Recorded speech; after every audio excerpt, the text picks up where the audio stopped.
In this video, I'll show you how to print a return label for FedEx. Let's get started.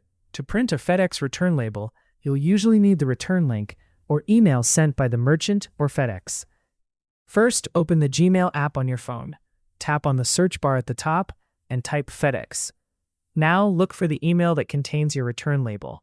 Once you find it, tap to open the email.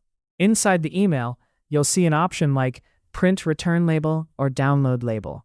Tap on it. This will open the return label as a PDF file. Now tap on the Share or menu icon and select the print option.